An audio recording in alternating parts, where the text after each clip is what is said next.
ಕ್ರಮವನ್ನು ಕೈಗೊಳ್ಳಬೇಕು. Sir, M B Patil ಹೇಳಿದ್ದಾರೆ 30 ಜನ ಜೆಡಿಎಸ್ ಮತ್ತು ಬಿಜೆಪಿಯಿಂದ ಕಾಂಗ್ರೆಸ್ಗೆ ಬರ್ತಾರೆ ಅಂತ ಹೇಳಿದ್ದಾರೆ.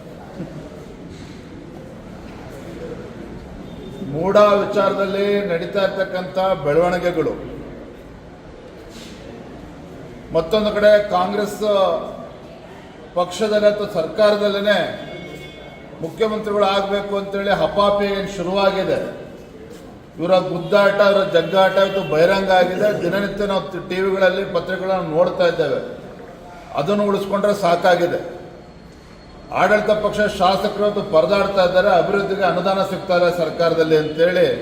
ಇದ್ರ ಮಧ್ಯೆ ಬಿಜೆಪಿ ಕಾಂಗ್ರೆಸ್ ಶಾಸಕರ, ಬಿಜೆಪಿ ಮತ್ತು ಜೆಡಿಎಸ್ ಶಾಸಕರನ್ನ ಅವರ ಪಕ್ಷಕ್ಕೆ ಕರೆದುಕೊಂಡು ಏನು ಕಡಿಯೋದೇನಿದೆ? ಅವರು ಇರೋ ಶಾಸಕರನ್ನ ಉಳಿಸ್ಕೊಳ್ಳಿ, ಅವರು ರಾಜ್ಯದಲ್ಲಿ ಅಭಿವೃದ್ಧಿ ಬಗ್ಗೆ ಗಮನ ಕೊಡಲಿ, ನಮ್ಮ ಕ್ಷೇತ್ರಗಳಿಗೆ ಅಭಿವೃದ್ಧಿಗೆ ಹಣವನ್ನು ಕೊಡಲಿ. ಅದನ್ನು ಬಿಟ್ಬಿಟ್ಟು 136 ಶಾಸಕರು ಈಗಾಗಲೇ ಆಡಳಿತ ಪಕ್ಷದಲ್ಲಿದ್ದಾರೆ.